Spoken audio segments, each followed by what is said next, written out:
Answer me this, Nightfall.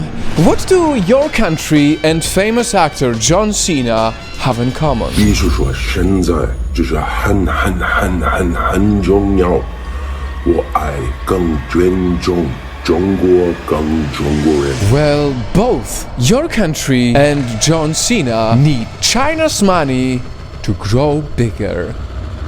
And in a few seconds you will know why. 艺术说现在就是很 This was John Cena apologizing to China for mistakenly calling Taiwan a country. He, like many other politicians, governments and celebrities, needs the Chinese money.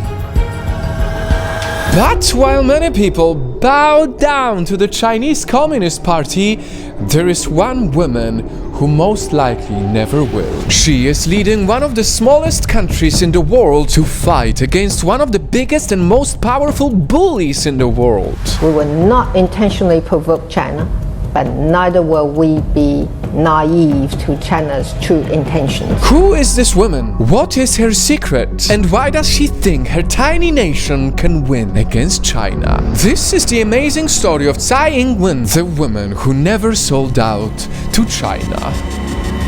You might already know that her country, Taiwan, is not even recognized as an official country. All because China insists they own Taiwan. But even though Taiwan is nearly 270 times smaller than China, here is what its brave president has to say. We don't have a need to declare ourselves an independent state. We are an independent country already. In case you think that was easy to say, let me show you how difficult it is in today's world to stand up against China.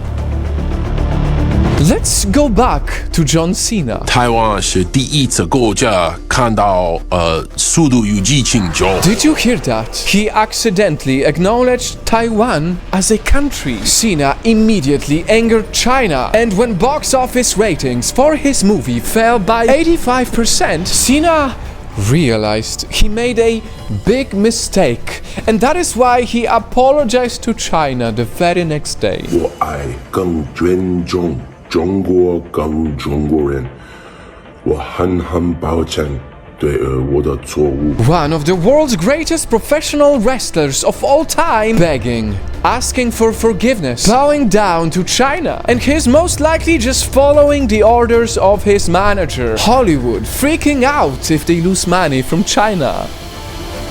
And we all know that it's not just individuals shaking, it's also the governments, probably your country too. 165 countries owe China $385 billion in loans. And that is how China secretly has nations wrapped around its finger. And when you see all these examples, that is when you really begin to understand the strength and power of this president.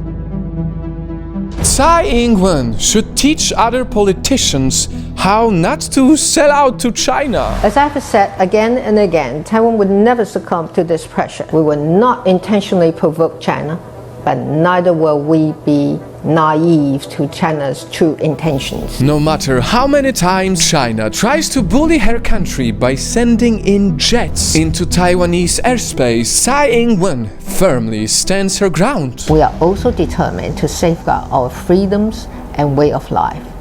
We have made it a priority to strengthen our most valuable asset, that is democracy. Her story is incredible. She has been beating all odds from the very beginning. She became president even if she didn't belong to any political dynasty. She led Taiwan to become the first country in Asia to legalize same-sex marriage. Taiwan is thriving economically, and she also led Taiwan to become one of the first countries to win against COVID-19. And her tiny country, when we needed it the most, even helped other nations to fight against the pandemic.